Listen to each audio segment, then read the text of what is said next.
Fala pessoal, boa noite, boa noite. Tudo bom aí? Tudo tranquilo? Todo mundo consegue me ouvir bem aí? Tudo certo? Noite. É... Alexandre, cara, não consegui ver antes. Ah, bom, ele nem tá aqui também, né? Ele tinha pedido ajuda. Mas depois eu falo com ele. Então, pessoal, então é o seguinte, hoje, né, diferente das outras aulas aí, a gente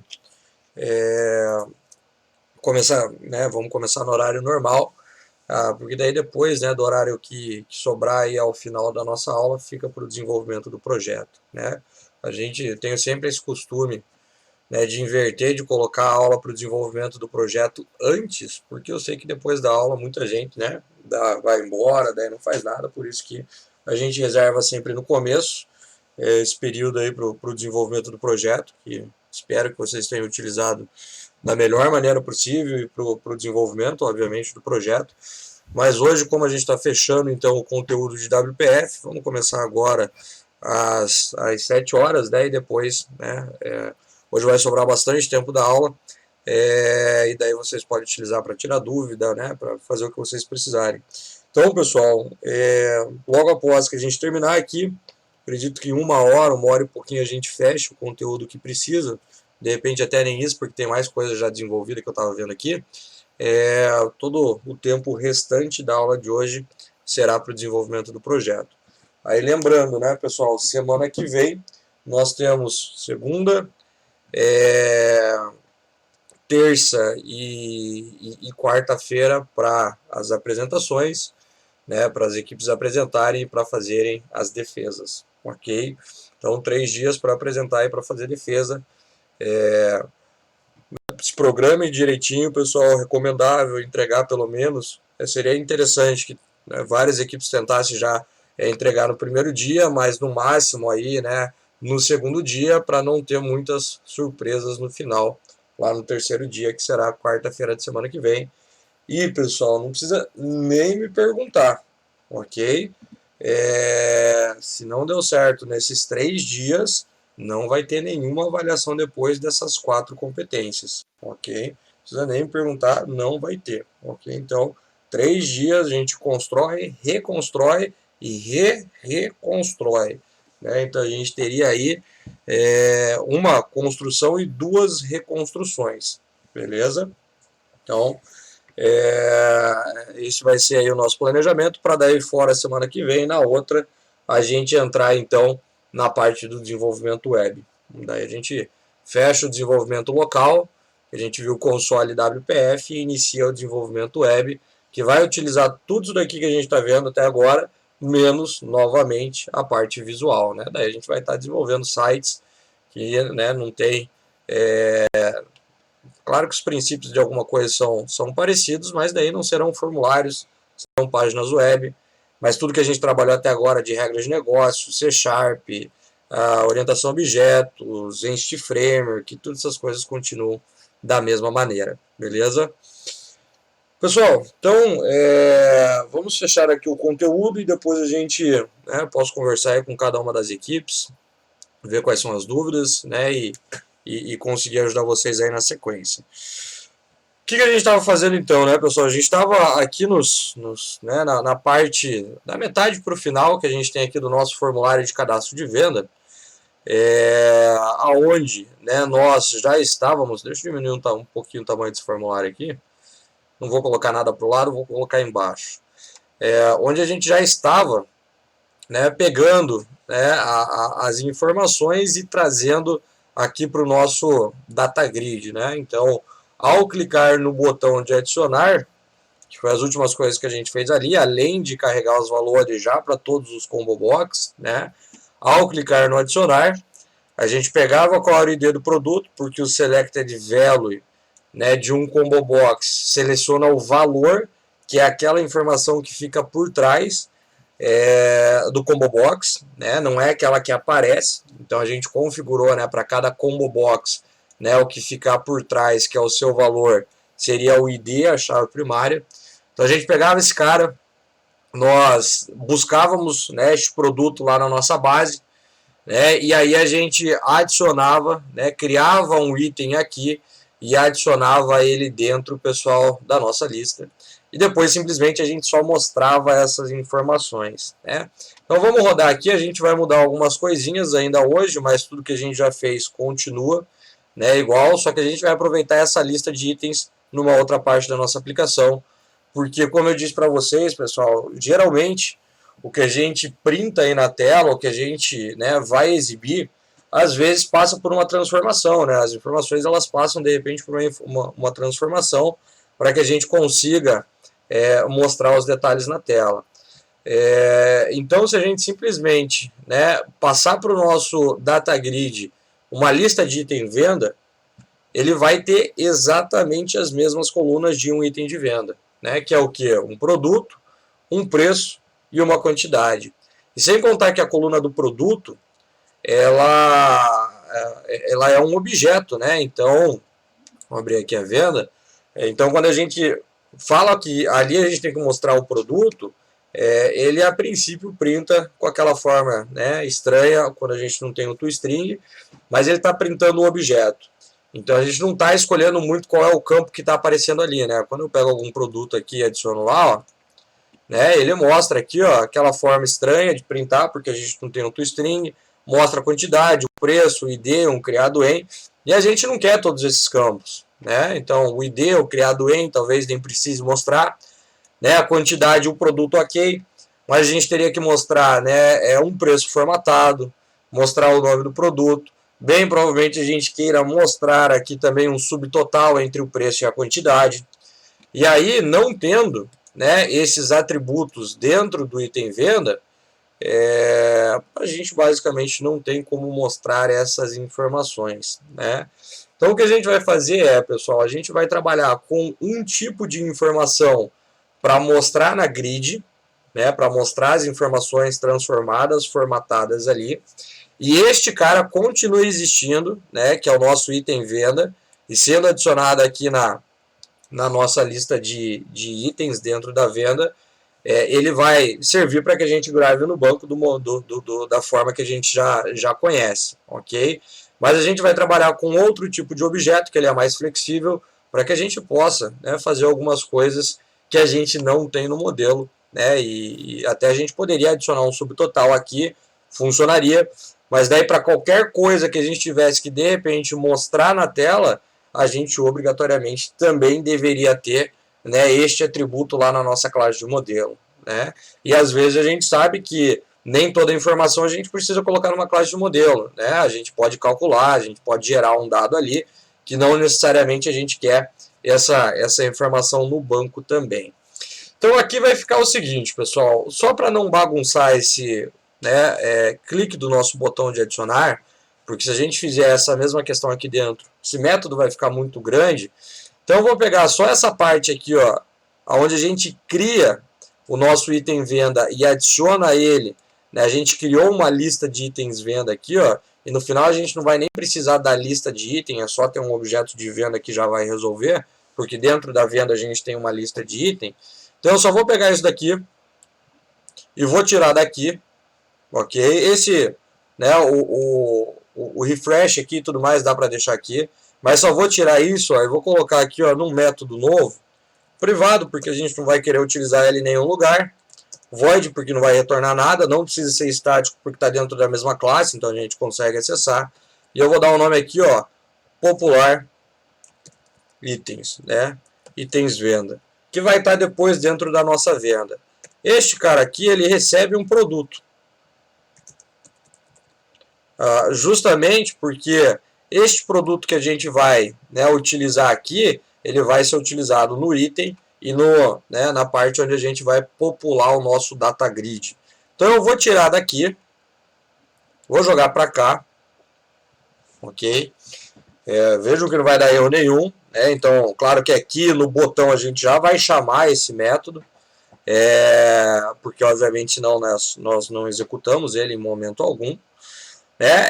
E aqui, ó, então a gente está criando o objeto e adicionando ele dentro da nossa lista de itens que a gente declarou lá em cima. Isso porque já estava acabando, né, a aula passada, então ficou um tempinho meio apertado, e daí foi mais fácil a gente fazer assim, mas agora a gente vai alterar aqui. que acontece? Eu não preciso de uma lista de itens separada, né, que nem a gente criou aqui em cima. Eu não preciso desse cara. Por quê?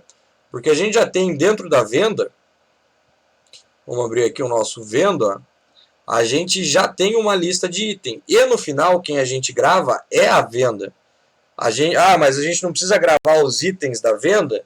Precisa também, mas se a gente passar um objeto de venda que contém todas as informações, o objeto bonitinho, todo preenchido, relacionado e tudo mais, quando eu mandar gravar a venda, o Entity Framework faz todo esse trabalho para nós, né? Então ele grava os itens, ele faz os relacionamentos, então ele faz tudo isso certinho. Então eu não preciso gerar uma lista de item, mandar isso ser gravado anteriormente e depois gravar a venda, né? Eu mando a venda e o Entity Framework ele se vira lá para nós. Então ali, ó, na nossa aplicação, ao invés de ter uma lista de itens de venda, vamos ter um objeto de venda só,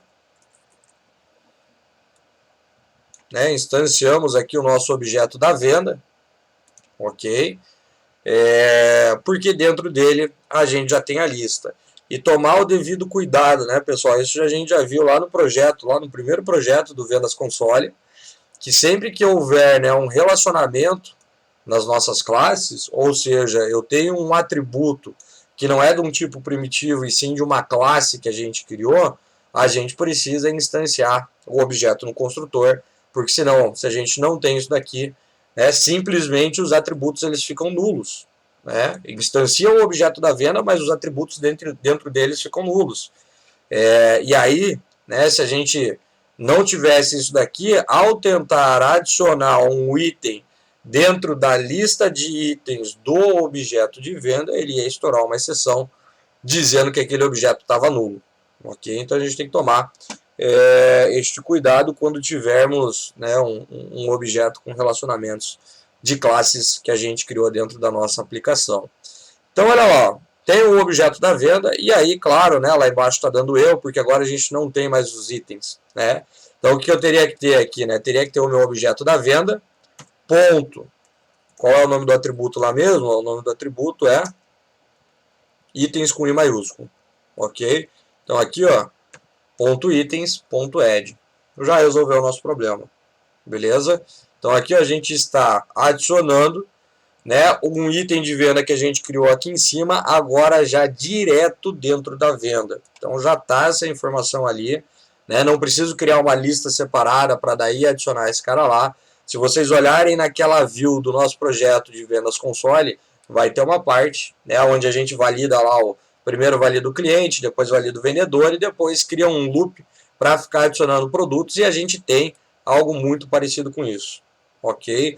Então, o processo, pessoal, das coisas que a gente fez lá no Vendas Console e que trouxe para cá, as coisas, elas são, a lógica continua sendo a mesma. Não importa se a gente vai fazer isso numa aplicação console, numa aplicação WPF ou depois a gente vai fazer isso numa aplicação web. A lógica continua sendo a mesma, mas a gente precisa fazer algumas adaptações, obviamente, por causa da tecnologia que a gente está trabalhando. E aqui, ó, pessoal, dá para a gente simplificar ainda mais um pouquinho. Porque o que acontece, né? Eu estou criando um objeto de item venda e guardando todas essas informações aqui.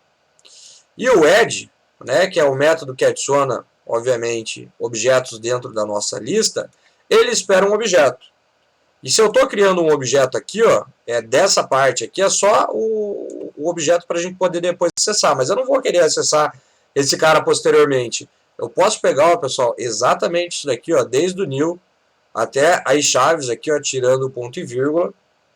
Ó, vou dar um Ctrl X aqui e vou substituir pelo item, ó. E aqui deletamos. Então, o que a gente está fazendo aqui, né?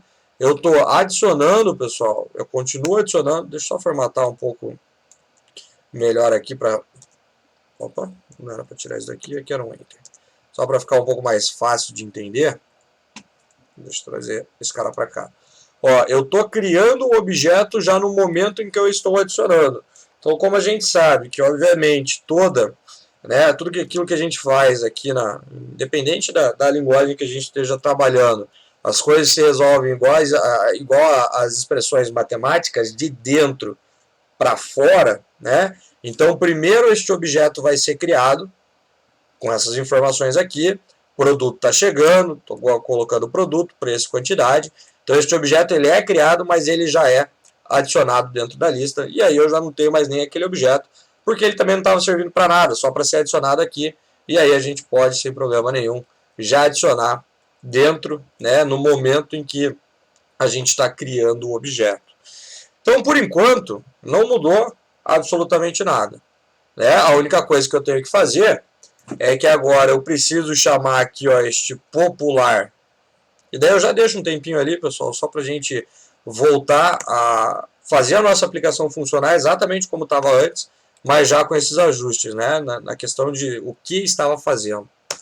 Agora, ó, vou chamar o popular itens venda e passo o nosso objeto de produto. Beleza. E aqui embaixo está dando erro, né? Por quê? Porque antes eu jogava aquela lista de itens de venda. Agora a gente não tem mais aquela lista do jeito que a gente tinha antes separadamente, mas a gente tem ela dentro da venda. Então, se eu passar para cá agora, venda.itens, é a mesma coisa, ok? A única coisa é que a gente não tem mais ela separada e está trabalhando com ela de dentro da nossa própria venda, beleza? E aí, por enquanto, pessoal, continua tudo exatamente igual ao que a gente tinha antes. A única coisa que a gente separou num método a mais, para não ficar tudo muito poluído, e aí a gente não está mais trabalhando com a lista separada e está trabalhando com a lista já de dentro do objeto de venda, porque é ele que nós vamos gravar ao final, só o objeto da venda. Então, com isso, já dá até para ter um venda DAO lá com o método cadastrar, onde a gente vai cadastrar a nossa venda, beleza? Então é o seguinte, vamos rodar aqui, só para ver se está tudo funcionando exatamente como antes, e daí deixa uns 2, 3 minutinhos aqui só para quem precisar pegar essa refatoração que a gente fez aqui rapidamente. Para daí a gente construir a grid do jeito que a gente quiser, com os campos que a gente quiser, sem ter, pessoal, a rigidez, digamos assim, de ter que passar para a grid uma lista de uma classe de modelo que a gente teve que criar. Então a gente vai poder criar um objeto do jeito que a gente quiser. Para quem conhece JavaScript, muito parecido com o que a gente faz lá, onde a gente não... Claro que a gente pode ter as classes, mas a gente pode criar objetos com qualquer atributo e passar qualquer coisa. Aqui a gente tem a mesma coisa. Não é tão comum a gente usar, porque o bom da tipagem estática é a tipagem estática, porque a gente tem toda o IntelliSense, né, o autocomplete ali e tudo mais, mas existe a possibilidade de a gente fazer isso aqui também. Então aqui, ó, só para a gente ver funcionando, vamos adicionar ali um item dentro da nossa lista. E vamos ver que ele vai continuar da mesma maneira como estava antes. Ó, bolacha, 5, adicionei, ó, igual. Mudou nada. Ok? Só separamos melhor o nosso código em mais métodos, isso é sempre importante. Né? E jogamos as informações para dentro da venda, porque é o que a gente vai gravar depois. Então vou deixar aqui, ó, pessoal, 2, 3 minutinhos da nossa classe, que a gente fez essa refatoração. Aí eu vou criar um método bem parecido com esse, mas que vai servir para popular a grid. Então a gente vai ter, pessoal, uma lista de itens, né, que a gente vai colocar dentro da venda, que é o que vai para o banco, e depois a gente vai ter uma lista só para abastecer o nosso data grid. A gente vai trabalhar com 2 caras separados, porque a gente não vai encher de coisas aqui dentro do nosso objeto de item venda. Ele vai servir apenas, né, para gravar as informações que realmente são necessárias, beleza? Então 2 minutinhos aqui, ó, pessoal, daí a gente já já continua aí fazendo essa parte da grid com, né, toda a dinâmica que a gente precisa da grid. Então vamos lá, pessoal, como é que a gente vai fazer e como é que funciona essa questão aí da gente poder criar um objeto e ele não ter um tipo, né? A gente não precisar definir ele é um new venda, um new produto, né? A gente não precisa definir qual é o tipo desse cara e mesmo assim a gente consegue criar atributos e passar qualquer informação para ele, né? Primeira coisa, pessoal, que não é o var. né? O var que vocês já devem ter olhado aí em alguns exemplos na internet. A gente já conversou, pessoal, tem algum microfone aberto aí que está saindo ruído.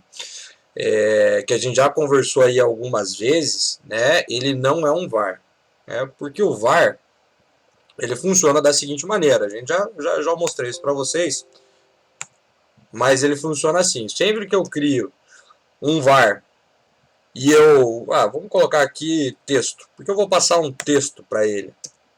A pergunta é, pessoal, se eu passar um texto, que seria obviamente alguma informação entre aspas duplas, qual é o tipo que texto vai ter? Quem sabe me dizer qual é o tipo que ele vai ter ou como é que funciona o var? Ele já conversou sobre isso daí, lembro que lá no começo. O var, pessoal, né, e a gente acaba vendo isso bastante em exemplos dentro do for each,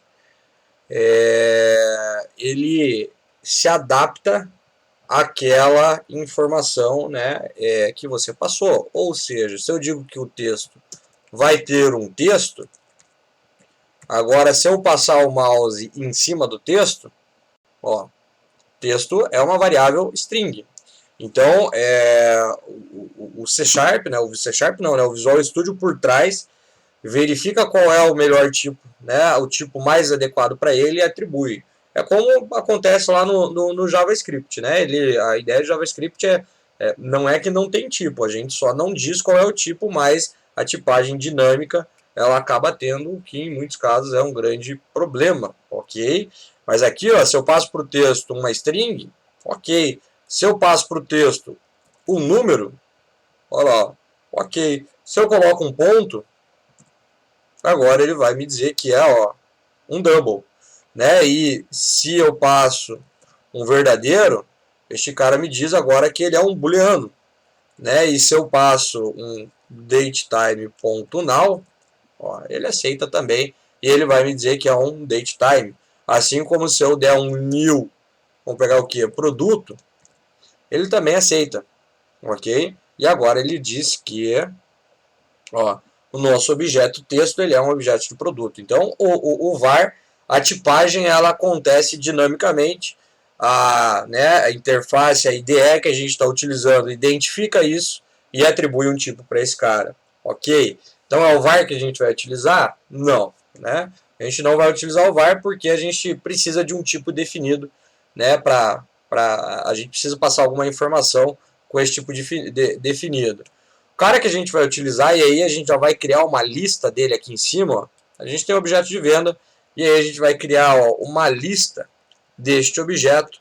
É uma lista, pessoal, precisamos aqui fazer o using, ele está reclamando, né, porque não havíamos feito ainda. Ele vai ser uma lista de objetos, pessoal, dinâmicos, ok? Então a gente vai ter uma lista deste cara aqui, ó, de objetos dinâmicos, ok? Olha lá, ele representa, né, um objeto onde todas as operações só são resolvidas ou ele consegue fazer em tempo de execução, ou seja, em tempo de desenvolvimento, que é isso que a gente está fazendo agora, desenvolvendo. Tempo de execução é quando a gente dá o play na aplicação. Aqui ele não faz nada agora para nós, né? Vocês vão ver que a gente vai criar uma lista aqui, vamos dar uma lista de itens, pode ser os itens que a gente tinha ali, e aí a gente vai instanciar o objeto. Beleza? Agora a gente tem uma lista de objetos dinâmicos. Não temos nada ali dentro, mas a gente vai ver como é que cria esse cara. Então é o seguinte, o nosso tipo aqui é dinâmico, não é tipo T, que também não tem nada a ver com isso, não é o var, ok? É uma lista de objetos dinâmicos. E aqui agora, pessoal, a gente vai criar um outro método, private void, vamos chamar ele aqui de popular datagrid, porque a gente vai construir as informações do datagrid agora, que para isso a gente também vai receber o produto. Beleza? Como é que funciona um objeto dinâmico, né, pessoal? Depois a gente vai fazer com essa mesma ideia aqui, né? Já vai adicionar dentro da lista, criando o objeto aqui e tudo mais. Mas um objeto dinâmico, ele é um objeto, vou criar um objeto, não a lista. Chamar ele de item. E aqui acontece a seguinte questão, ó. Quando a gente tem um objeto tipado lá de um produto, venda e tudo mais, a gente dá um new e especifica, ó, eu quero criar um produto. Aqui, pessoal, quando é um objeto dinâmico, a gente agora ó, simplesmente abre chaves e coloca o ponto e vírgula aqui. Então a gente não tipa ele, não cria nenhum objeto com tipo. Então a gente está criando um objeto, pessoal, que vai poder conter qualquer coisa. E como é que esse... Professor, Oi. ficou um popular ali, ó. Opa, obrigado. Popular, obrigado. Fiz a mesma coisa de manhã. Aparentemente, quando eu escrevo popo, eu coloco um P na sequência, mas tudo bem. Obrigado. Então é o seguinte, ó, quando eu vou criar ele agora, porque lembra, né, que a gente também tem a mesma sintaxe, pessoal. Por exemplo, vamos pegar produto. Produto já tem, né? Vamos pegar aqui cliente. Então, criamos o objeto de cliente, damos um new, falamos que é um objeto de cliente, e aí a gente tem aquela sintaxe onde a gente pode abrir as chaves aqui e aqui dentro preencher as informações, mas essas informações que aparecem aqui são informações dos nossos modelos, né? Tendo herança ou não tendo, ele vai mostrar todas as informações, todos os atributos que a gente tem. Então aqui, ó, pessoal, a gente está fazendo uma coisa muito parecida, mas sem definir o tipo. E aqui dentro eu tenho que escrever quais são os atributos que eu quero. Mas a gente não tem nenhum modelo para isso, né? Então como é que funciona esse cara? Funciona que se eu quiser criar aqui agora um atributo chamado atributo 1 e fazer com que ele receba um texto, eu posso. Tá lá, ó. Agora eu tenho um objeto chamado item que tem dentro dele um atributo 1 que tem este valor. Agora, se eu quiser criar um segundo atributo que recebe um número, ele faz também. Assim como se a gente colocar aqui ó, um decimal, né, ele vai fazer também. A única coisa que ele verifica é, obviamente, o nome dos atributos. Né? Mas vejam lá, eu estou criando, pessoal, esses atributos e não tem nenhuma relação com nenhuma classe do modelo. Eu estou criando agora do jeito que eu quero. Se eu passar agora ó, um datetime, né, que pegar aqui o nosso datetime.now, ele vai aceitar também, assim como, pessoal, se a gente passar num atributo 5 aqui, ó, um objeto qualquer, só vou dar passar o produto que a gente recebeu ali em cima, ó, objeto de produto, ele aceita. Então aqui, ó, pessoal, a gente tem essa flexibilidade de criar qualquer atributo com qualquer nome que receba qualquer coisa sem que a gente tenha uma classe de modelo, sem que a gente especifique que um determinado atributo ele é de um tipo, né, específico e a gente pode criar do jeito que a gente quiser. Pô, professor, muito bom isso daí, porque nós não vimos isso antes. Pessoal, esse é um dos motivos, e não é que está morrendo, né? Mas esse é um dos motivos que o TypeScript ele tem crescido cada dia mais, porque ele tem a tipagem. O JavaScript não tem. A gente pode fazer de uma forma muito parecida a mesma coisa lá em JavaScript. E isso, pessoal, para quem trabalha com desenvolvimento web, com certeza já teve algum problema na vida relacionado à tipagem, né? Lá no JavaScript que não existia, aí apareceu um undefined, né? Aconteceu lá uma série de questões que não havia sido testado muito bem e que acabou passando. Por quê? Porque aqui a gente cria qualquer coisa e faz com que ele receba qualquer coisa. Ah, professor, beleza, aqui você criou um objeto, criamos. Como é que eu pego agora essas informações? Eu pego o meu objeto de item e eu coloco um ponto. Daí olha que legal. Não aparece nada. Por quê? Porque a gente acabou de ver que um objeto dinâmico ele só é, né, resolvido, né, ele só vai ter todas as suas funcionalidades em tempo de execução. Em tempo de desenvolvimento, pessoal, é exatamente isso. Se eu quiser pegar, por exemplo, só para mostrar no message box, não vou nem rodar, né, mas só para a gente mostrar em algum lugar a informação do primeiro atributo, então eu colocaria aqui dentro do messagebox.show para mostrar alguma coisa, e eu teria que escrever aqui, ó, pessoal, exatamente o nome daquele cara. Ah, professor, mas ele não vai reclamar? Não, ó, quando eu fecho sintaxe, ponto e vírgula, está funcionando. E se eu agora... Desculpa. Se eu agora escrever um cara que não existe? Olha que bacana. É a mesma coisa. Ok? Então aqui, ó, a gente não tem algo que é muito precioso, que são, né, que é a verificação da nossa aplicação, né, do código da nossa aplicação antes de rodar, ok? Que é os que aparecem ali para nós geralmente, que são os erros de sintaxe, né? E aqui ele simplesmente passa, obviamente que a hora que a gente executasse e chegasse nesse ponto, ia estourar uma exceção dizendo que nós não temos um atributo para esse objeto aqui com este nome, ok? Então o atributo dinâmico, pessoal, ele é muito flexível, ele vai ser importante em algumas horas, né, mas eu não recomendo utilizar isso direto, só quando a gente realmente precisar transformar um dado, unir com mais informações que não tem na nossa classe de modelo e a gente não vai colocar na nossa classe de modelo porque não é necessário, ok? Lembrando que se a gente colocar na classe de modelo, a princípio isso vai para o banco, né? E pode ser que a gente não queira essa informação lá, porque aí a gente tem que ver se, por exemplo, calcular um determinado valor, que é o que a gente vai fazer aqui, um subtotal, né? O que é mais custoso? Calcular toda vez que eu mostro ou gravar isso no banco e trazer direto do banco, né? Calcular é rapidinho para esse tipo de coisa. Então seria melhor a gente calcular isso daí na hora. Okay? Então é muito bom, pessoal, ele serve para várias coisas, mas não é recomendável ficar, né, abusando disso daqui, né? Hoje de manhã fazendo exatamente a mesma coisa, eu tinha tido uma ideia ali na hora, falei, vou fazer, né? E implementei, rodei a aplicação, quando a gente foi lá testar, estourou uma exceção. Por quê? Porque o tipo que eu estava colocando lá, se eu não me engano, eu estava fazendo um cálculo, era o preço, eu estava fazendo um cálculo, ele era uma string, e eu tinha esquecido de converter aqui.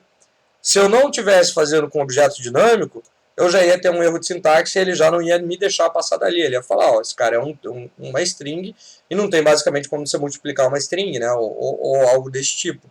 Mas aqui ele deixa, ok? Então, pessoal, este é o nosso objeto dinâmico, só que aí o que a gente vai fazer? A gente vai criar ele da forma que a gente quer. E aí a gente vai fazer o seguinte, né? A gente vai ter aqui, ó, um atributo. Vou deletar tudo isso daqui, porque esse era só o exemplo. Para o nome, um atributo para o preço, um atributo para quantidade e um atributo para o subtotal. Qualquer coisa a mais que você queira aqui adicionar, pessoal, beleza. Pode adicionar sem problema nenhum, né, que vai dar certo. Então, para o nome, ó, o que eu vou jogar? Eu vou jogar o objeto de produto? Não. Eu já vou dentro do produto que a gente está recebendo aqui, ó, eu já vou buscar qual é o atributo que eu quero colocar ali. Então a gente quer colocar o nome do produto, vírgula, né? Lembrando que aqui é sempre vírgula, né? Porque a instrução, essa instrução inteira, ó, começa aqui na linha 48 e acaba na 54, porque o ponto e vírgula está aqui. Então nunca um ponto e vírgula aqui dentro, que inclusive vai dar erro. O preço, eu vou pegar o preço do produto, preço atual do produto. Quantidade, eu vou pegar, pessoal, o que está lá na caixa de texto, que a gente tinha adicionado aqui, ó, que é a mesma coisa que está aqui, ok? Né, a mesma informação que a gente adiciona aqui nessa quantidade é a informação que vai para o nosso data grid. Então, inclusive, dá para a gente copiar para cá. Então, a gente vai pegar ali a quantidade que é o valor informado na caixa de texto e a gente vai calcular, né, o subtotal, que é o que? A quantidade, né, vezes o preço do produto. Só que a gente tem um detalhe, né? Não é porque eu estou na criação do meu objeto aqui, ó, que eu consigo pegar o atributo quantidade. Não dá. Né? Isso daqui eu só conseguiria pegar depois que o meu objeto, né, ele foi criado. Então aqui eu posso pegar a quantidade. Legal? E ele não autocompleta, né? Então teria que escrever aqui certinho. Mas dentro eu não consigo pegar o valor do próprio atributo. Então a gente vai, pessoal, no cálculo aqui, ó. Opa. No cálculo aqui, ó, a gente vai pegar novamente a quantidade e multiplicar, pessoal, pelo preço do produto. Pelo produto, ponto preço. ok? Para jogar essa informação para cá. A única coisa aqui... Ah, não, tá certo. Então aqui a gente cria um objeto, pessoal, dinâmico. Este objeto ele tem a característica de não ter uma rigidez que nem um objeto criado a partir de um modelo nosso. Então ele pode ter qualquer atributo, tudo bem que qualquer classe pode ter qualquer atributo, mas aqui a gente não está, né, criando a partir do modelo. Então eu posso criar qualquer coisa agora, sem a necessidade do modelo, e qualquer atributo pode receber qualquer coisa. Eu não preciso informar que este nome aqui é uma string, né? E a gente tem dev, na verdade. Então a gente só cria um atributo e fala, ó, receba isso. E pronto, fechou. Quando precisar pegar alguma coisa, você vai pegar a partir do objeto que você criou e você vai ter que lembrar, pessoal, exatamente qual é o nome daquele atributo que você quer utilizar. Neste caso aqui, o que a gente vai fazer, ó, é jogar na nossa lista de item. Então a gente tem a lista de itens dinâmicos lá que a gente acabou de criar. O objeto. Ó, vai dar um add nele e vai jogar o item aqui dentro. Ok? Para a gente ter essa informação aqui. Beleza? Mas aí, ó, a gente fez a mesma coisa aqui embaixo, né? Só que aqui é uma tipagem, né? Que é o que vai para o banco. Mas o que eu digo é que a gente pode fazer a mesma adição, ó, da mesma forma que a gente fez aqui, ó. Então é só eu pegar todo este new que a gente tem aqui e jogar para dentro do item, ó, sem a necessidade de criar o objeto do jeito que a gente estava criando, ok? E guardando essa informação ali dentro. Então a gente pode aqui, ó, adicionar direto no momento, né? Criar o objeto no momento em que a gente está adicionando ele, né? E aqui embaixo era só o exemplo. Beleza? Então agora, ó, a gente tem aqui, né, a nossa lista de itens de objetos dinâmicos transformado para o que a gente precisa. Vai voltar aqui ainda a fazer algumas questões, beleza? E agora, ó, pessoal, o que a gente vai fazer é que não abastecemos mais o DataGrid pela lista de itens. A gente abastece agora pela nossa lista de itens dinâmicos. Então volta ao que era antes, o nome do objeto que era antes, né? Para o que a gente está agora transformando e as informações que a gente quer colocar dentro do grid. E aí só não posso esquecer, ó, de chamar o outro método, né? Porque senão ele não vai popular nada. Então vamos chamar aqui, ó, o popular DataGrid, passando o mesmo objeto de produto que eu passo para venda. A gente tem que controlar duas coisas? Tem que controlar duas coisas, mas um é um objeto que está na tela e o outro é um objeto que está no banco, e isso, pessoal, é muito normal de acontecer, da gente mostrar os dados de uma forma, mas guardar eles, né, as informações no banco de uma outra maneira, ok? Então aqui, pessoal, a gente cria uma lista do jeito que a gente quiser e mostra da forma que nós quisermos. Vou deixar aqui mais 2 minutinhos, 3 minutinhos para quem precisar pegar. Vamos executar, a gente já vai ver que vai funcionar lá, né? Ele já vai mostrar com todas as informações, mas a gente vai formatar esse preço aqui, vai formatar esse subtotal, além de a gente ir lá no DataGrid, lá no nosso XAML e configurar isso lá no nosso XAML, para que as informações não sejam colocadas lá de qualquer forma, né? Da forma que o DataGrid funciona, para a gente entender como que cada informação agora vai sair daqui e vai parar numa coluna lá no nosso DataGrid, beleza? Então mais 5 minutinhos aqui, e daí a gente já finaliza essa parte do DataGrid.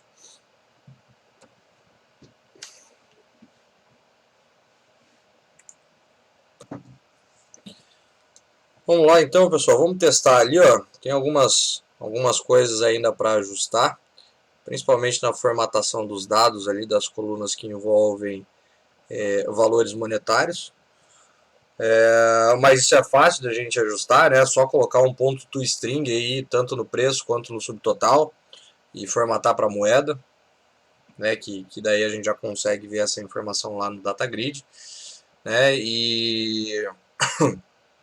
E aí a gente também escolher exatamente quais as colunas, tudo bem que vão entrar essas 4 aqui, porque a gente já está criando um objeto dinâmico exatamente para isso. Mas se, né, em alguma situação, pessoal, vocês precisarem passar uma lista de objetos, né, por um DataGrid, são objetos tipados, né, vamos dizer que você tem lá a sua lista de usuários, e você quer mostrar ali no DataGrid todos os usuários. Obviamente que o que você não deve fazer é mostrar a senha de um usuário. Até porque, né, a senha deveria ser criptografada, né? Utilizar aí qualquer biblioteca que gera um hash para você, você guarda isso daí no banco e obviamente você nunca guarda a senha, você nem sabe qual é a senha do usuário, né? Isso daí não pode acontecer.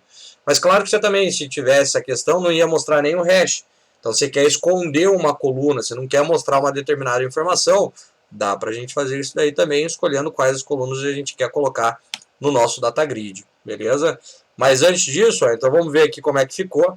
Agora a gente vai ter um data grid ali com 4 colunas, e o que é estranho, né, porque dessa forma que por enquanto ainda a gente está fazendo, como a gente não escolheu quais as colunas que a gente quer colocar, vocês vão ver que o data grid só vai começar a ter alguma forma a partir do momento que a gente adiciona, né, ó, o primeiro objeto. Aqui ele está sem nada, ó, não tem cabeçalho, não tem coluna, não tem nada, né? A partir do momento que ele conhece a lista, ó, daí ele coloca as informações, né? Então aqui, ó, pessoal, o que a gente vai fazer? Primeira questão, como é um dado que está indo só para o data grid, né, não é um dado que está lá no banco a gente tem o dado cru sem formatação nenhuma, aqui não tem problema nenhum, ó, a gente já formatar o preço e o subtotal.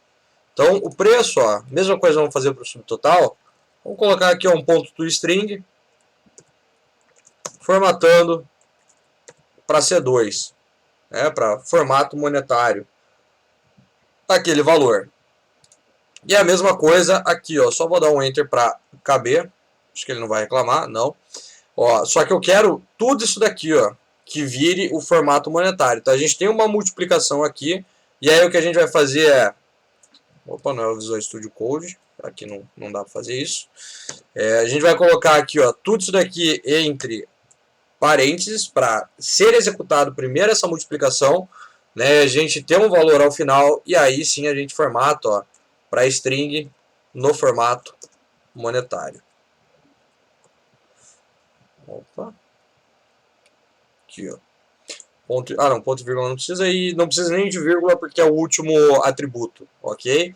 Então olha lá, a gente está multiplicando, primeiro converte o que está na caixa de texto, né? Pega este número, multiplica pelo preço, aí nós temos um valor total aqui, e este valor total, que foi obtido através dessa multiplicação, ele já é convertido, pessoal, para o formato monetário, né? Então, vejam que este subtotal, né, e o preço, eles tinham valores que eram double, né, porque era o produto ponto preço, e essa multiplicação que também era um double. Agora, ó, pessoal, não importa. Então a gente formatou para string, né, e colocando o formato monetário, e ele também está aceitando isso sem problema nenhum, ok? Então aqui a gente tem também a formatação, pessoal, da informação do jeito que a gente quiser. E aqui, pessoal, para a parte do data grid, a gente fechou, né? Claro que ainda tem que gravar o objeto da venda. A gente vai colocar um label dentro do nosso formulário para ir mostrando o total geral, já iremos fazer isso. Mas para a gente, né, criar a nossa lista com as informações que a gente quiser, né, e depois passar a lista de itens para o nosso data grid, tá pronto. Que a gente não precisa fazer mais nada, beleza? O que a gente vai fazer agora é a seguinte questão, nós vamos lá no XAML, né, lá na nossa parte visual, onde nós... Meu mouse está dando tá dando um misclick aqui, né? Tá sobrando um clique às vezes, por isso que isso acontece. Então a gente vem aqui, ó, no nosso data grid, ok? Que ele já está aqui embaixo, né? Já está aqui embaixo, já está declarado lá e tudo mais, beleza? E a gente vai agora, pessoal, escolher quais as colunas que a gente quer colocar aqui dentro, né?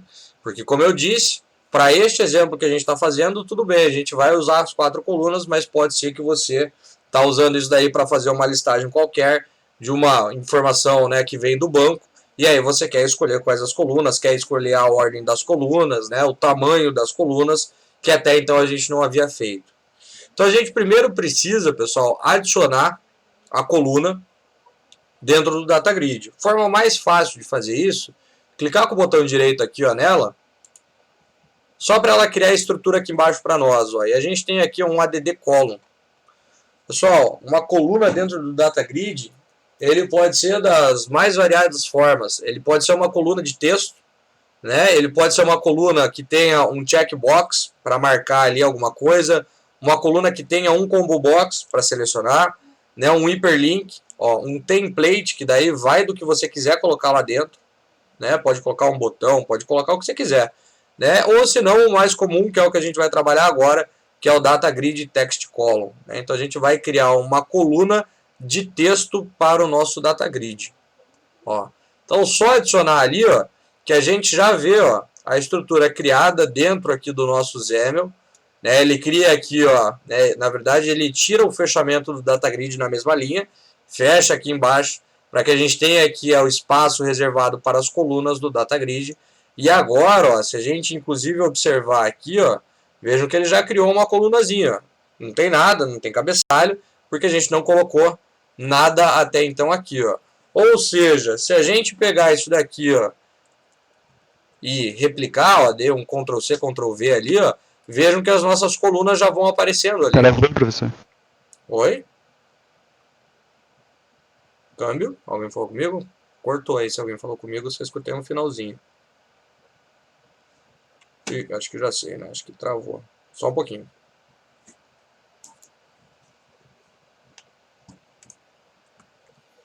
Estão me escutando? Acho que voltei, deixa eu ver se eu tô aqui no... Okay. Sim, dá pra ouvir, dá pra ouvir. Aí, beleza. Caiu o negócio aqui. Deixa eu compartilhar a tela de novo.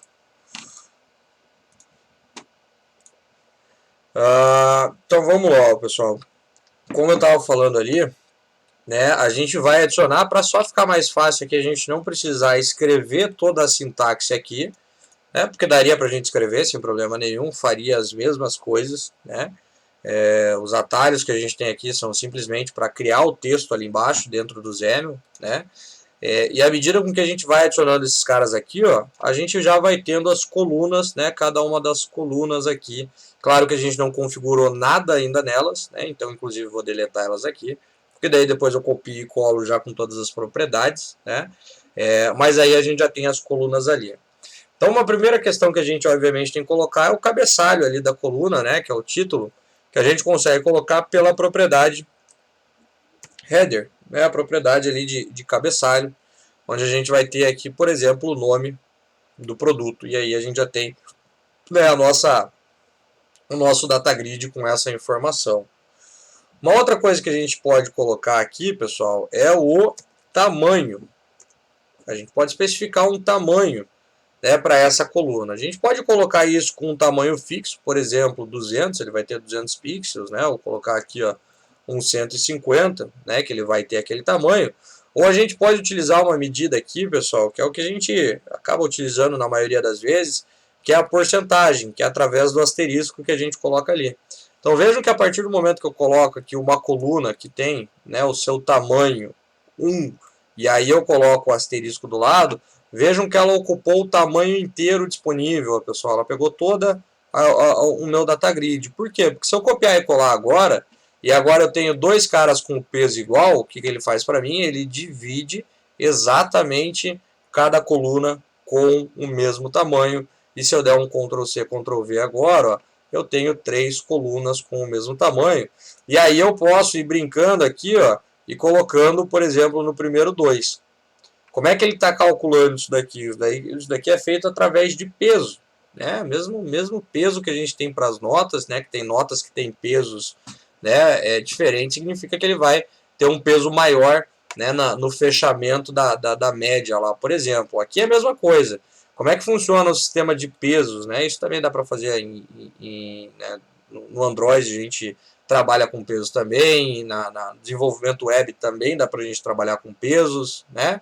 Que a partir do momento que a gente tem pesos aqui, o que ele faz é o seguinte, é somar todos os pesos. Então eu tenho 2, 1 e 1, eu tenho 4. É o total de 4 pesos, né? Isso seria o peso total com relação ao tamanho. E aí ele pega isso e gera a porcentagem. Se o 4 é total e eu tenho 2, então significa que esse cara vai ficar com 50% do espaço que a gente tem dentro do data grid. Daí, obviamente, que ele tem que saber qual é o tamanho do data grid para dividir, neste caso, né, por 50%. Ah, mas esse daqui tem o espaço né, o peso de 1 com relação a todos os outros. Quanto que ele vai ocupar? 25%, porque a gente sabe que de 4, se a gente tem uma parte, isso é equivalente a 25%, e por aí vai, né? Eu posso colocar aqui, ó, eu quero esse com 42, esse com, sei lá, 137 e o de baixo com, sei lá, 75. Dá para fazer assim? Dá, ó, ele calcula, né, ele tira as porcentagens de cada um, o peso de cada um e divide ali para nós. Então essa é uma forma que a gente tem para definir o tamanho das colunas.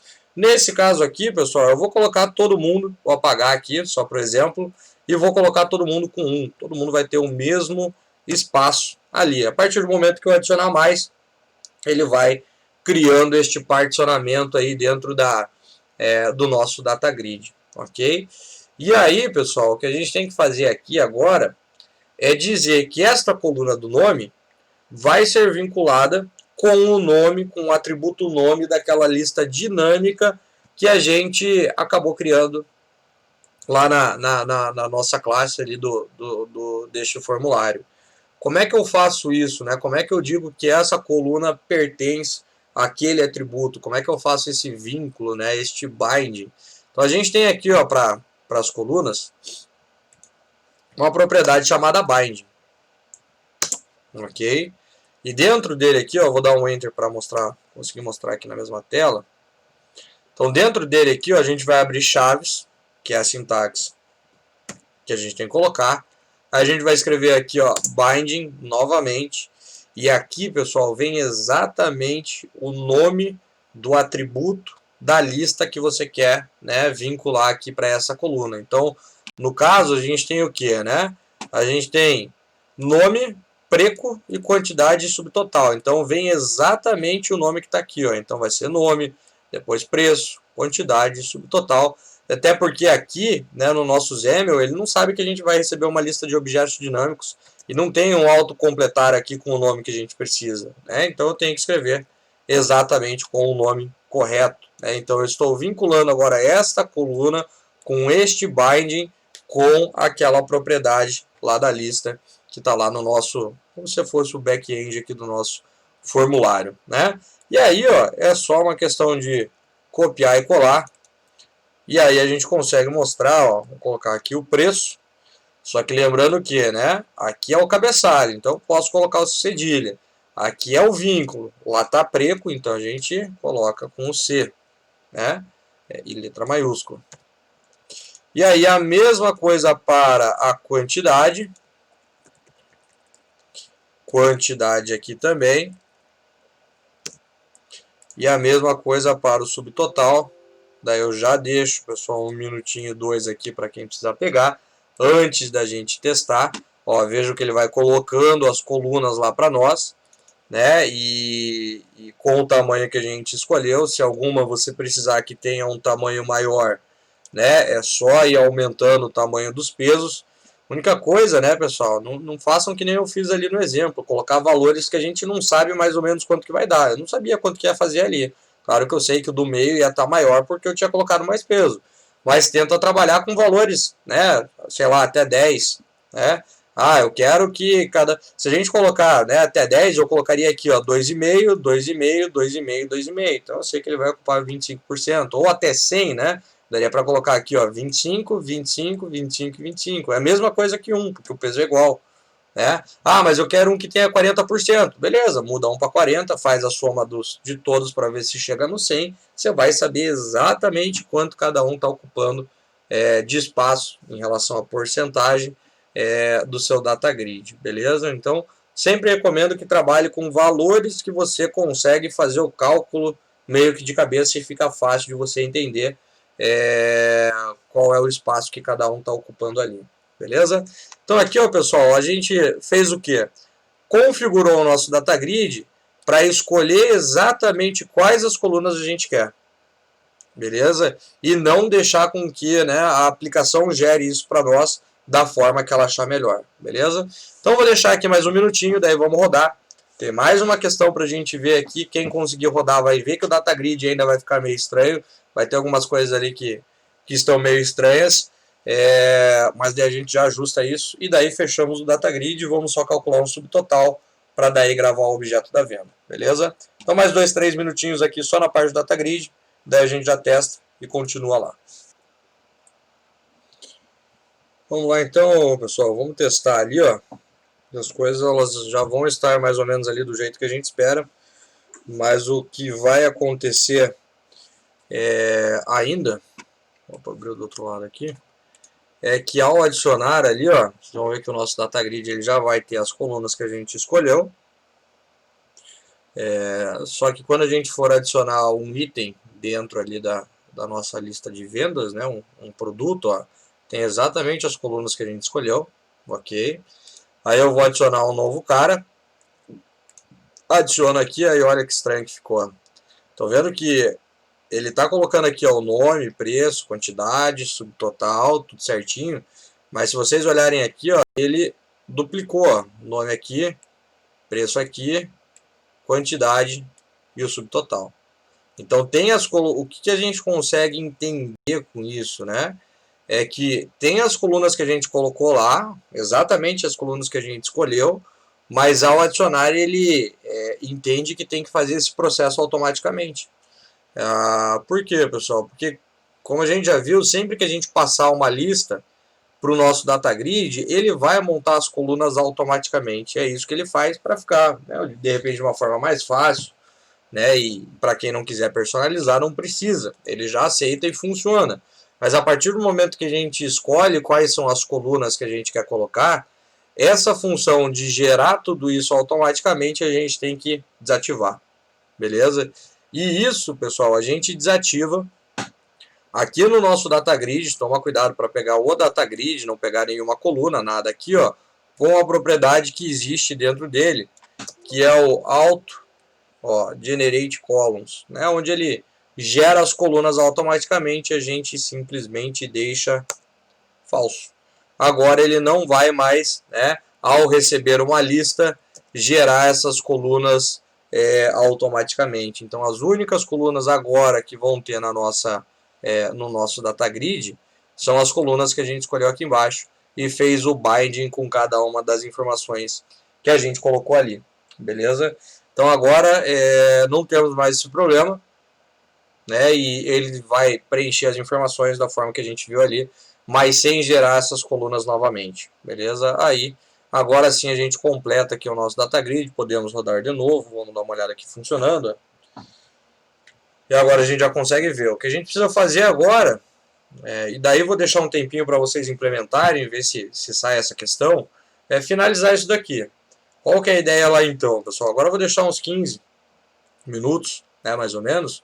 Aí na volta a gente fecha tudo isso daí, que é o que? Colocar um label para calcular o total da venda. Então toda vez que a gente adicionar novos produtos, este preço ele tem que ir mudando, ele tem que ir sendo atualizado, né? Então a gente tem que calcular ali o total da venda e dá para mostrar, colocar um label aqui embaixo, pode ser do lado esquerdo, onde vocês quiserem. Então mostrar o valor e adicionar essa informação toda vez que adicionar um novo produto, né? Coloquei aqui bolacha, ele teria que ter aqui, ó, um total de 123. Adicionei lá mais uma bolacha, né? Ele teria que dar agora um total de 246 aqui embaixo. Então um label para ir mostrando essas informações, toda vez que adiciona, né, joga a informação do novo preço ali. E um botão para gravar. Botão para gravar, pessoal, né, basicamente vai fazer o quê? Vai pegar o nosso objeto de venda, que a gente já tem, a gente já tem um objeto de venda, e vai mandar para um vendedor que vai ter que gravar isso daí lá no banco. Só que o detalhe né, a gente não preencheu todo o objeto de venda ainda. A gente preencheu somente os itens. O que tem que ser feito é pegar quem é o cliente e pegar quem é o vendedor, que está selecionado ali no drop-down. Ah, professor, mas eu não sei fazer. Tá aqui, ó. A gente faz a mesma coisa para produto. Então a gente vai ter que fazer a mesma coisa, né, para venda, né, e jogar o cliente, né, e o vendedor para dentro da venda, para daí sim mandar gravar no banco. Daí a gente vai completar aqui o exercício, beleza? Então, pessoal, eu vou deixar aqui ó, no Zemel mais um tempo, para quem precisar pegar essa última parte que a gente fez. E vou deixar aí agora uns 10 ou 15 minutos, para quem quiser, né, fechar o exercício, programar ali este final, para ver lá o negócio acontecendo antes da gente fechar, beleza? Então, daqui um pouquinho, daqui uns 15 minutos a gente volta e depois mais uns 15, 20 minutos a gente fecha também a nossa aplicação aqui. O tempo que sobrar vai ficar para tirar dúvidas e desenvolvimento do projeto.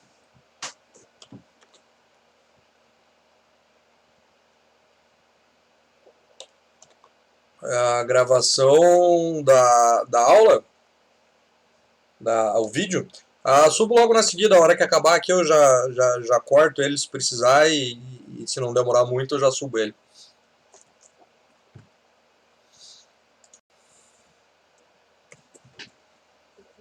Pessoal, então vamos fechar aqui. Vamos adicionar o label ali dentro do nosso formulário para calcular, né, toda vez o valor. Né? A gente, na verdade, não precisa nem atualizar o label, né?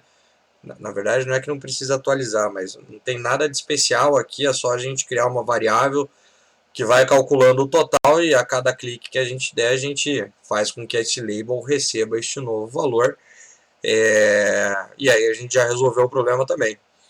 Então vamos colocar aqui, ó, o label, né? O label justamente porque aí é um valor que não pode ser alterado, né? Ele não vai poder ser mudado, né? O usuário não vai conseguir chegar ali criando uma caixa de texto e alterar o valor. Então vou trazer para cá o label. Vou só colocar uma cor nele, uma cor vermelha. Ó. Vou colocar aqui uma cor vermelha nele, se quiser mudar alguma coisa da fonte e tudo mais. Eu só vou colocar uma cor vermelha aqui nele. Beleza. E aí, né, pessoal, aqui a gente vai precisar, né, primeiro trocar essa informação que fica aparecendo aqui do label, né, que está na propriedade content. Então dá para a gente colocar aqui, ó, um total, 2 pontos e um espaço. Depois a gente atualiza isso daqui também para colocar o total e o valor. E a gente precisa dar um nome, né? Geralmente o label, obviamente depende para o que ele vai servir, mas ele é um componente que a gente não precisa colocar nome, né? Então aqui o cadastrar venda, clientes, produtos, vendedores e quantidade, nenhum desses caras tem nome. Por quê? Porque eles só estão servindo para isso, só para poder identificar os campos que tem abaixo. Mas nesse caso aqui o label ele vai receber valores, né, no decorrer da nossa aplicação, então a gente vai precisar chamar ele de alguma forma. Então a gente pode dar um nome para ele aqui, mesma coisa que fazer lá por cima, né, pela nossa janela de propriedades aqui, mas dá para a gente criar a propriedade do nome e dar um nome aqui para ele, ó, de LBL total. Então o label, pessoal, quando precisar nomear o prefixo dele, assim como o TXT, o BTN, né, e tudo mais, a gente tem o prefixo do label, que é o LBL. Beleza.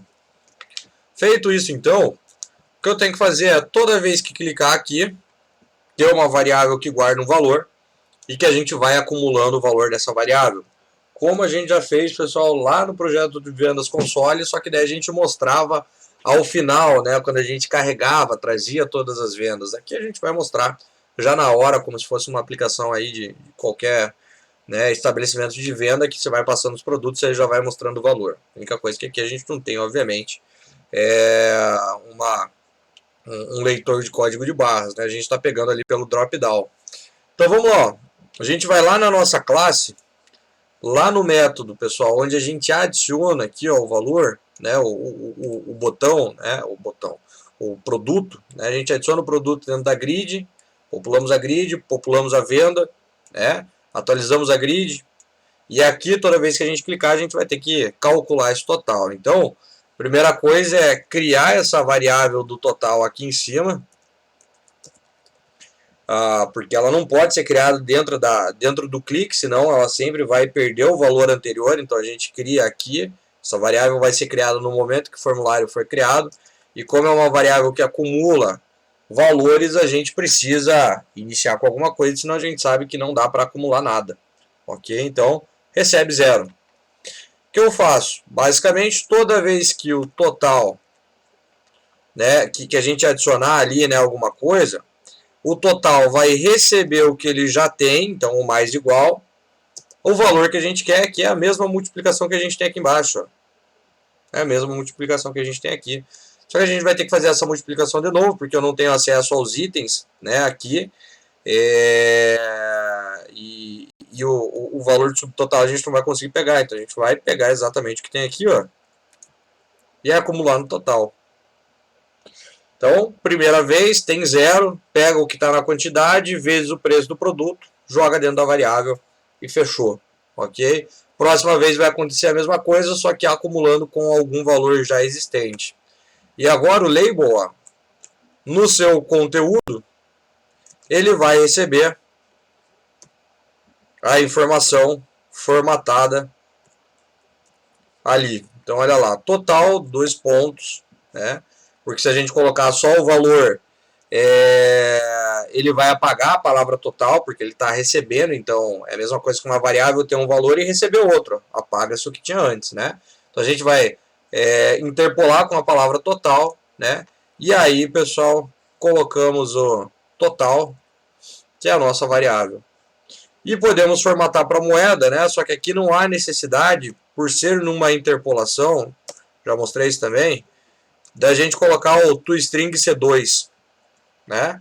Aqui na interpolação, quando é uma interpolação, né, a gente está concatenando uma string com o valor de alguma variável, com algum retorno de um método e tudo mais, ele já me dá a possibilidade de simplificar a interpolação, que é colocar só os 2 pontos aqui, ó, e colocar o formato. Aí a gente já consegue também o mesmo resultado que a gente tinha aqui, né? Só que aqui, como não é uma interpolação, a gente tem que utilizar o ponto toString e passar o formato. Beleza? Então aqui agora, ó, a gente já tem, né, o nosso total sendo mostrado ali na nossa aplicação. Vamos testar. E se tudo der certo, a gente vai, pessoal, para o cadastrar venda, que já está quase tudo pronto. Já temos o objeto da venda, né, quase pronto. Vamos terminar de preencher ele e daí vamos chamar um vendadal lá para cadastrar e simplesmente vamos gravar ele no banco sem nenhuma validação. Então vamos rodar aqui só para ver essa questão total. Daí a gente já faz o resto ali e finaliza com a inserção da venda no banco. Que isso?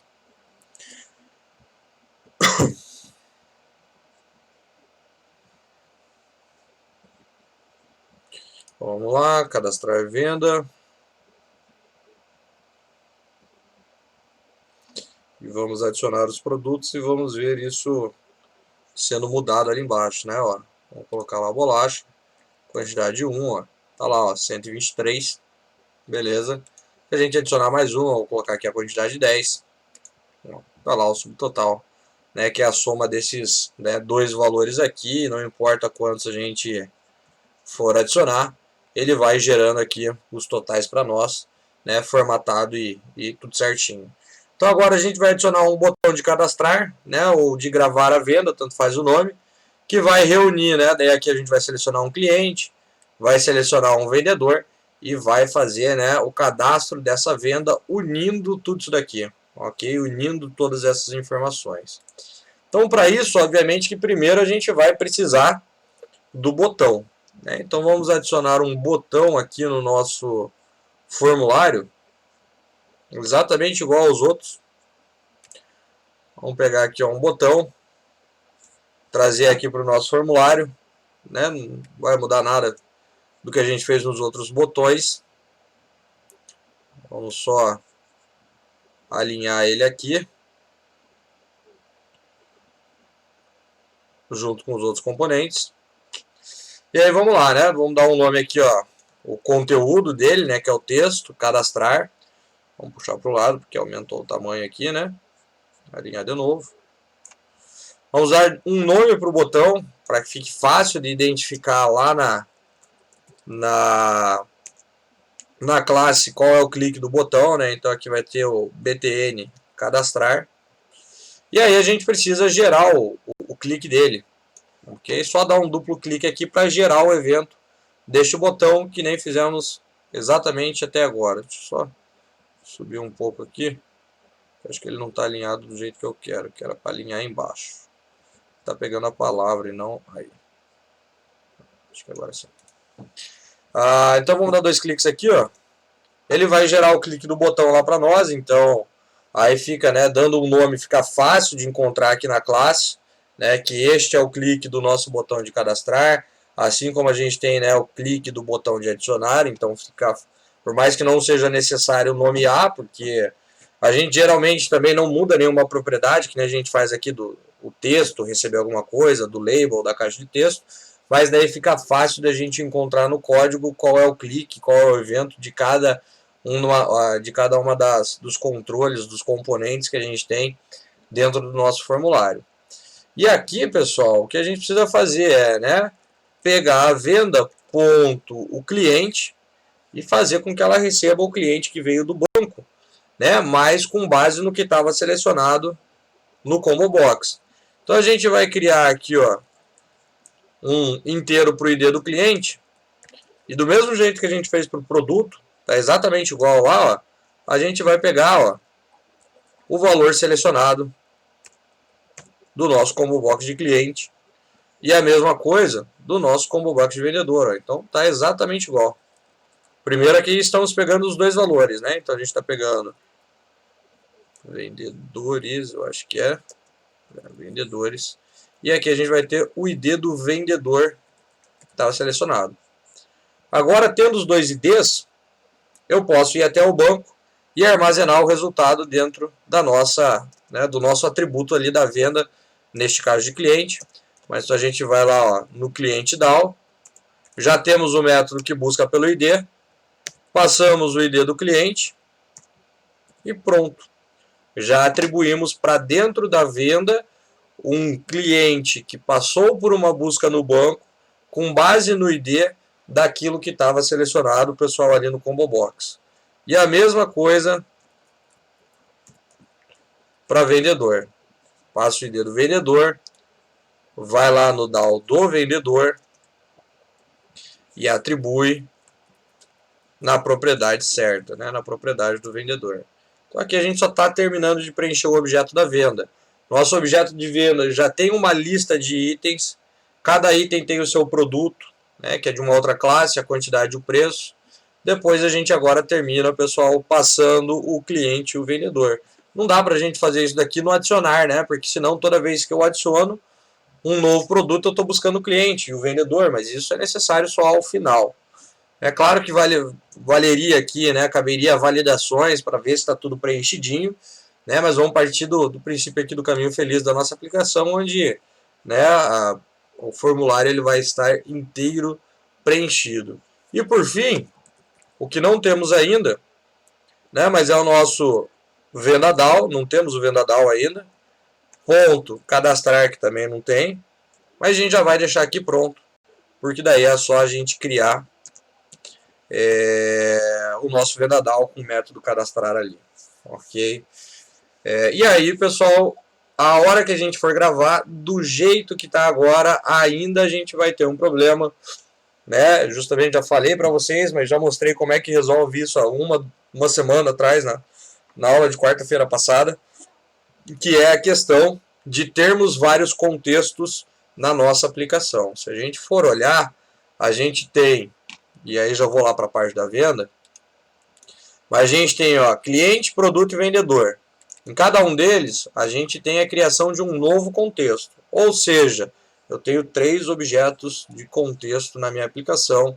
Já olhamos que o nosso objeto de contexto, por ele herdar do DBContext, né, ele representa, ó, uma instância, né, uma seção da nossa base de dados. Então é como se a gente tivesse, pessoal, uma conexão. Como não, né? A gente tem, há 3 instâncias do contexto, e agora vai ter a quarta, porque por enquanto eu vou fazer da forma errada. A gente teria 3 conexões com a base. Ah, professor, mas qual é o problema? O problema é que a gente vai ter agora, que ele não vai entender que ao gravar o objeto da venda, né, ele tem que criar todos os relacionamentos. Por exemplo, cliente já é um objeto existente, então ele só tem que relacionar, e ele não vai conseguir fazer isso, né? Então, primeiro vamos ver aqui o erro e depois a gente resolve criando aquele singleton. Já vimos, não vou explicar aqui o singleton novamente, só vou trazer para dentro do projeto, e aí a gente vai pegar a instância única do contexto, ok? Então vamos lá, para ficar exatamente igual aos outros, que a gente vai precisar neste VendaDAO é de um objeto de contexto, que nem a gente tem nos outros. Tem que fazer o using, né?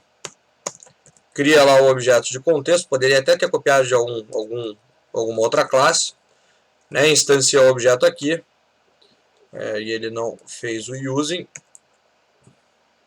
Aí. Deixa eu ver se ele fez. Não. Criamos o método, neste caso aqui ele não vai retornar nada, recebe um objeto de venda, e aí simplesmente a gente vai, né, cadastrar lá na nossa tabela de venda uma nova venda, a venda que chega ali como parâmetro, sem validação nenhuma. Opa. Aqui, vírgula, e aí salva as alterações para fazer o commit de tudo aquilo. Parece tudo ok, né? Parece tudo certo, né? A gente já está criando aqui, já criou o método, pega o contexto, recebe o objeto e grava. Só que esse objeto aqui ele tem vários relacionamentos, e esses relacionamentos de, né, informações de outras tabelas. Então, quando a gente cadastrar uma venda, pegar o cliente 1 e o vendedor 1, ele vai ter que montar este relacionamento para nós. Aqui, ó, pessoal, só para a gente ver isso acontecendo mesmo, vou voltar aqui no formulário rapidinho, só para exibir uma mensagem qualquer aqui, ó, não vou nem personalizar ela, porque senão a gente vai clicar no botão, ele vai gravar e a gente não vai saber quando retornou, né? Então, precisamos de uma mensagem aqui para exibir que deu certo, muito importante. Então, venda cadastrada com sucesso. Ok. Não vou colocar botão, o botão vai ter só o de ok, a imagem e tudo mais, que nem a gente já viu. Vai ficar assim só pra gente ver isso daqui acontecendo, porque se a gente clicar no botão, ele vai dar aquela demoradinha, né? Porque vai gravar no banco, só que a gente não vai ter nenhuma mensagem entendendo que o processo terminou. Então vamos executar aqui, ó. E ao fecharmos uma venda, a hora de ele tentar gravar, vocês vão ver que ele vai estourar uma exceção para nós. Vamos ver aqui. E daí a gente já resolve. Relembramos por que vamos relembrar o porquê que isso acontece. E daí já resolvemos o problema com um singleton.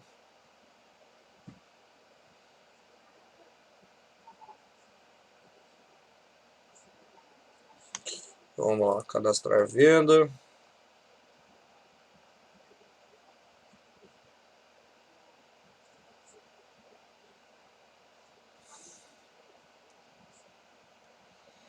Então vamos lá, vou pegar um cliente, deve ser com ID1 lá, porque a gente inseriu na mão, ó, um vendedor. Vamos pegar um produto, adicionar aqui ó, a quantidade 2.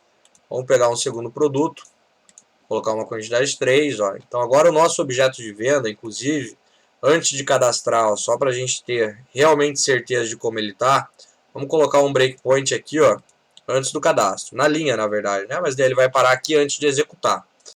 Então olha lá, vou mandar cadastrar. Ele parou aqui para mim, né? Tá aqui no breakpoint. Vou olhar o objeto de venda, ó, e tá lá, ó.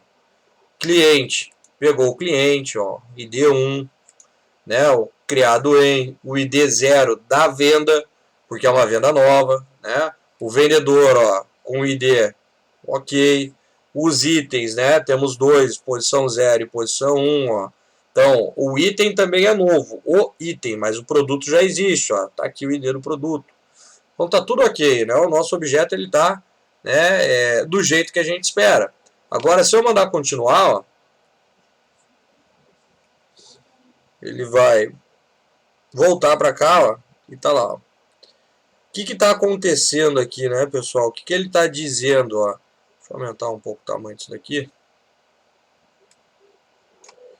Mas ele fala aqui, ó, que ele está tentando inserir, ó, uma informação na tabela de clientes, ó, ele está dando um insert na tabela de cliente, também na tabela de produtos e também na tabela de vendedor, né?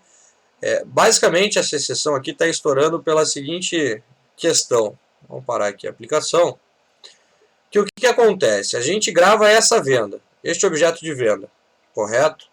Este objeto de venda, pessoal, ele vai ser cadastrado por essa instância do contexto que foi criado dentro do VendaDAO. Então aqui a gente tem uma instância do contexto que está sendo utilizada nesse caso para cadastrar essa informação da venda no banco. Mas o objeto da venda ele foi composto, ó, por uma busca lá na tabela de clientes. E este buscar por ID, ele buscou o objeto? Buscou, mas por esse contexto, e não por aquele que a gente está gravando a venda. O vendedor, a mesma coisa, por esse contexto aqui e não pelo que está sendo gravado a venda. E também não é o mesmo contexto do nosso DAO de cliente. Não é o mesmo, são 3 diferentes contextos, porque estão em classes diferentes. E toda vez que a gente adicionou um novo produto, né, a gente também aqui, ó, cadê? Ó, a gente também aqui buscou os produtos que foram buscados, pessoal, por outra por outra classe DAO e por outro contexto. Então, olhando para a nossa aplicação, eu tenho 4 objetos de contextos diferentes. 4 objetos diferentes, beleza? E aí, por que dá aquilo, pessoal? Porque primeiro vamos entender como é que o Entity Framework funciona. O Entity Framework, quando ele vai guardar um objeto, por exemplo, de venda, e ele vê que tem outros objetos dentro dele, se ele olha para esses objetos e ele entende que são objetos novos, ele vai lá e cadastra isso para nós. Mas, pessoal, cliente, vendedor e produto já existe. Só que ele está entendendo que é um objeto novo, porque esses objetos eles foram trazidos, tudo bem que veio do mesmo banco, mas eles vieram por instâncias de contexto diferente. E quando o venda tentou cadastrar, né, o venda não, né? O nosso venda DAO tentou cadastrar aqui, ele olhou para o objeto de venda e entendeu que o cliente era novo, porque não foi buscado por esse contexto, e aí ele entende que é novo. Ah, professor, mas tem o ID, não importa, e é por isso que estoura a exceção, porque ele entende que o objeto é novo, mas esse objeto tem o ID. Então ele está tentando fazer um insert de um objeto com ID já existente. Então é por isso, pessoal, que está dando aquele problema que a gente viu ali, que ele entende que é um objeto novo, mas ele deveria ter entendido que era um objeto apenas para relacionar e não para criar novamente. Então o Entity Framework, quando a gente tem um objeto composto por mais informações e não de tipos primitivos, porque senão é só colocar a coluna lá, né? Mas ele vê que tem toda esses relacionamentos. Quando ele vê que é um objeto novo, ele vai lá e grava. Só que ele não consegue agora gravar porque não é um objeto novo, ele tem um ID e ele está tentando fazer um insert. Então o que a gente tem que garantir agora é que tudo que seja feito nessa aplicação passe por um único contexto. Porque se a gente fizer com que isso passe por um único contexto, a hora que a gente for gravar a venda aqui, ele vai olhar e vai falar, opa, o objeto de cliente já existe lá no banco, ele já passou por mim, então eu não preciso cadastrá-lo novamente. Eu só preciso pegar a chave primária dele para colocar numa chave estrangeira aqui na tabela de venda. A mesma coisa ele vai fazer para vendedor. E a mesma coisa, pessoal, ele vai fazer para produto. Mas lembrem-se que a gente tem os itens de venda. Os itens são objetos realmente novos. Esses ele vai inserir e vai montar o relacionamento na tabela de produtos, sem que a gente precise fazer mais nada. Então, por isso, pessoal, que é importante, primeiro, que a gente tenha um contexto único, já vamos resolver este problema, e que a gente faça os relacionamentos dessa forma, que foi o que eu disse para vocês desde o começo. Aqui não vem ID de cliente, aqui não vem ID de vendedor, não tem isso, né? A gente está trabalhando com um ORM que já resolve isso para nós. Se colocar ID e se colocar ID aqui, na apresentação eu vou pedir para trocar os valores e vai quebrar a integridade dos dados de vocês. Então, para a gente trabalhar com relacionamento, é a mesma coisa que a gente veio fazendo desde o começo, pessoal, da nossa disciplina. A gente não colocava uma string aqui para o CPF do cliente, ou um ID, né, alguma coisa do tipo. A gente criava um relacionamento dessa maneira. Não é porque vai para o banco que a gente vai mudar a maneira de fazer, porque quem vai fazer isso para nós é o Entity Framework e ele precisa das informações, né, bem relacionadas, né, mas exatamente da forma que a orientação a objetos pede para nós, beleza? Como é que a gente faz isso, pessoal? Criando aquele singleton context, que eu vou só adicionar ele aqui e vou copiar ele lá do nosso projeto de banco. Escrevi errado. Então só vou criar aqui para não precisar mudar o namespace, né? Se eu copiar o arquivo inteiro eu teria que mudar o namespace. E aqui sobrou um context, sobrou um C. E aí ele não vai, aqui ele pede, né, para alterar, mas ele já alterou aqui também, beleza. E aí eu vou lá no projeto de banco, a gente tem o contexto aqui, eu vou copiar o conteúdo dele. O que é o contexto não? O que é o singleton, né? A gente já falou sobre isso, mas relembrando, singleton é um padrão de programação que vai garantir apenas a instância de um objeto de uma determinada classe. Neste caso aqui, da classe de contexto. Mas isso pode ser utilizado sempre que você, pessoal, identificar que você precisa, de repente, de um único objeto daquela classe na sua aplicação. Aí você cria um singleton. Aqui a gente está utilizando para o contexto, para que a gente tenha somente uma conexão com o banco, uma sessão, né, uma instância do banco na aplicação, mas serve para qualquer coisa que você vê, né, e identificar essa necessidade. Como é que esse cara funciona? Com uma simples verificação. A gente cria só o objeto aqui e dessa forma este objeto, ao ser executado, a nossa aplicação ser executada, ele começa como nulo, porque não tem um nil aqui nele, então ele vai estar nulo. E quando for a primeira vez que a gente acessar isso daqui, né, não vai depender da ação que a gente vai estar fazendo.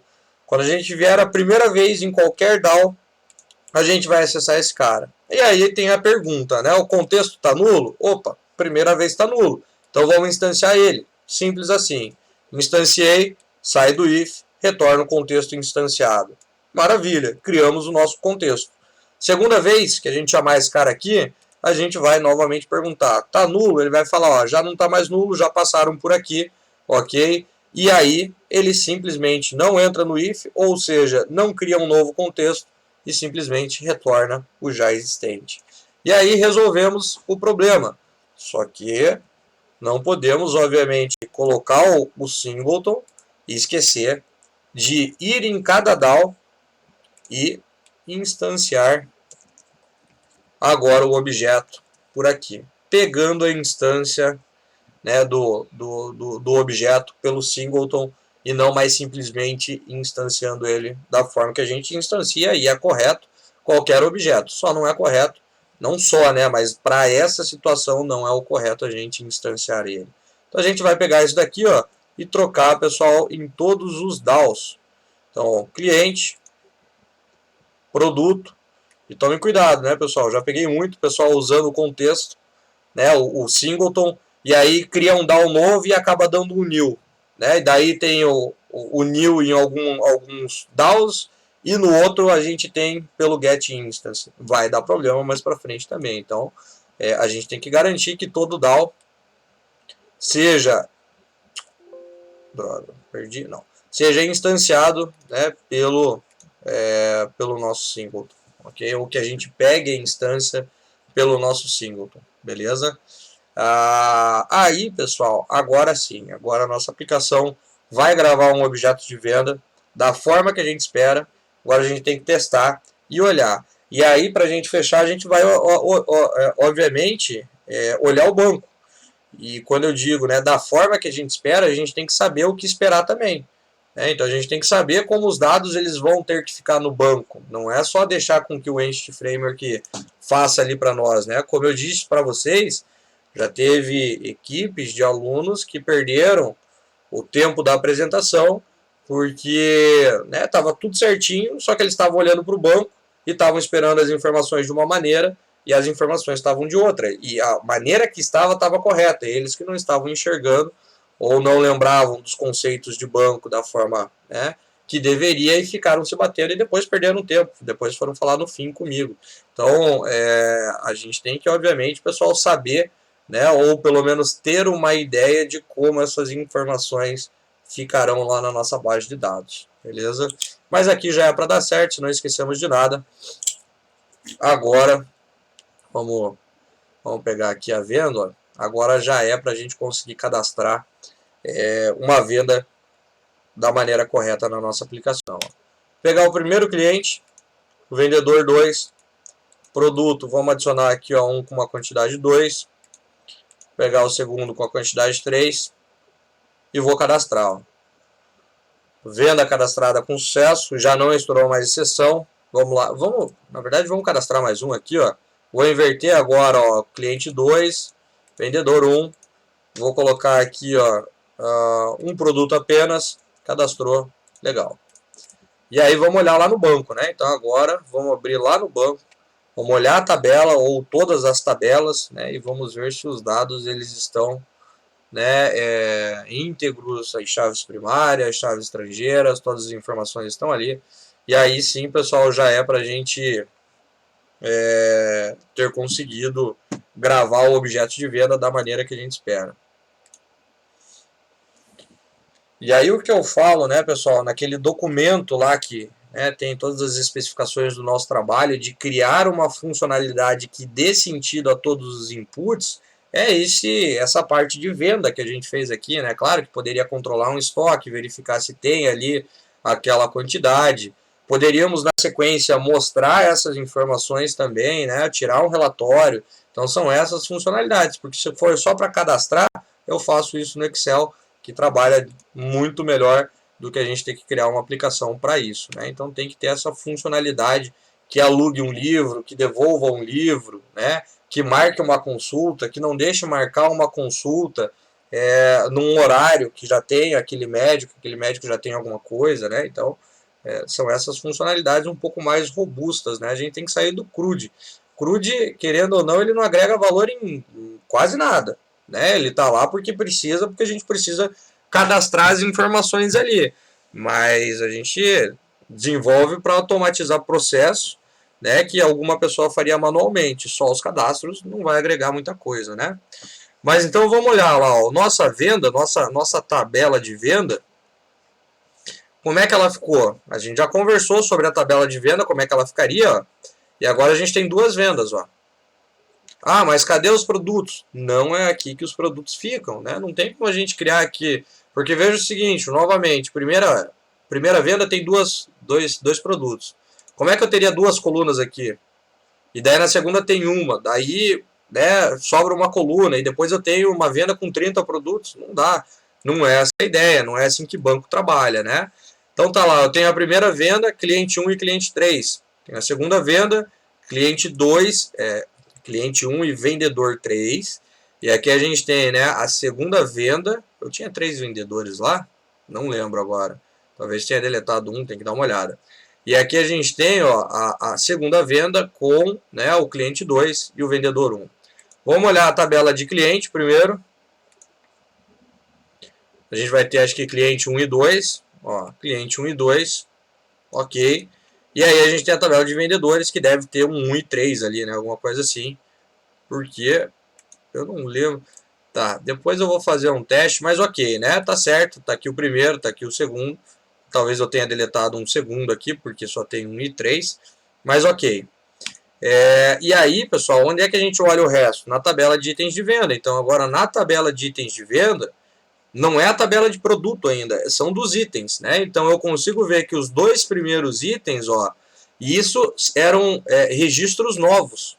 Isso não existia. Então vejam que o Entity Framework já criou isso para nós e já gravou. Só que esses caras aqui chegaram todos com ID zerado, porque eram objetos novos, né? Então eles eram registros novos, então eles foram gerados aqui, beleza? Então ó, eu tenho os dois primeiros itens, não são produtos, apontando para a primeira venda, e um terceiro item aqui apontando para a segunda venda, ó. Tá certinho.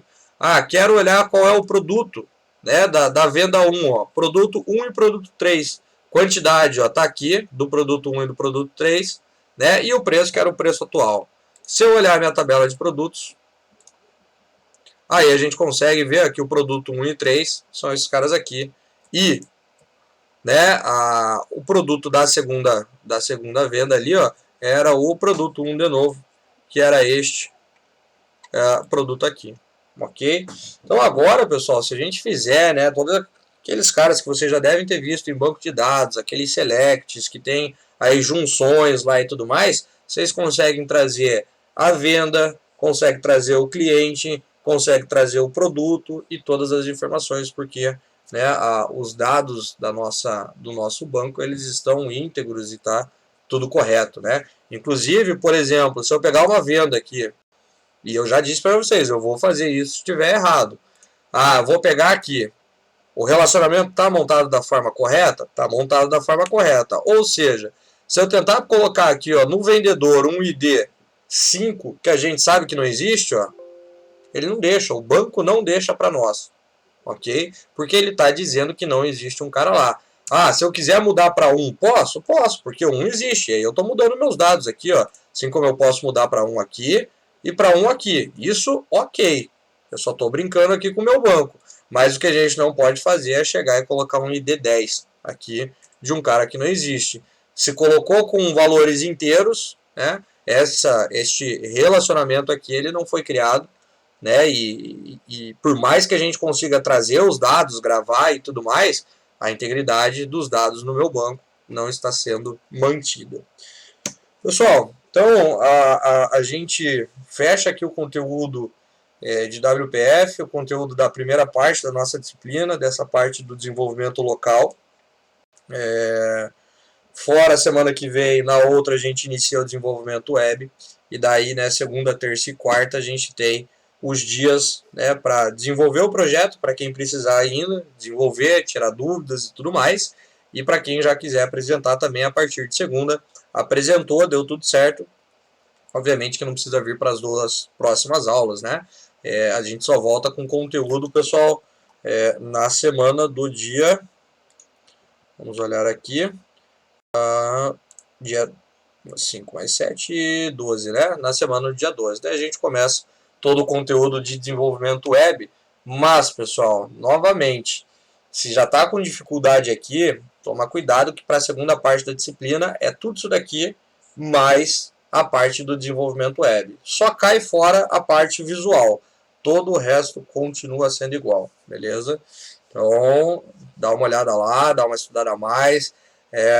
Faz, obviamente, pessoal, ajuda dentro do trabalho, porque lembrem-se, a defesa do trabalho é individual e as competências, né, no seu atingir todas elas vocês só conseguem atingir se realmente conseguirem fazer a defesa, beleza? Pessoal, fechamos aqui então, a gente tem ainda, são 9 horas, 9h06, vamos fazer um breve intervalinho, tomar uma água. Daí eu já volto aqui também, e todo o tempo disponível aí da nossa aula de hoje, ele fica para o desenvolvimento, para tirar dúvida, para o que vocês quiserem fazer com relação ao projeto, beleza? Professor, Oi. eu vou ficar ali na outra cal, quando você voltar, você consegue dar uma passadinha ali rapidinho? Vou, eu já te chamo ali na sala de reuniões, beleza? Beleza. Daí quem quiser também, pessoal, esperando ali depois o Alexandre, né, que ele tinha pedido lá no começo da aula, antes até, não tinha conseguido, quem precisar, manda mensagem aí que eu vou atendendo todos na ordem que forem mandando. Valeu, meus queridos, fechamos por aqui, para aqueles que se vão, uma boa semana, e nos vemos segunda-feira, 7 horas, para começar as defesas, tirar dúvida e tudo aquilo que a gente precisar. Valeu, pessoal, para quem vai, e estamos aí para quem precisa. Valeu!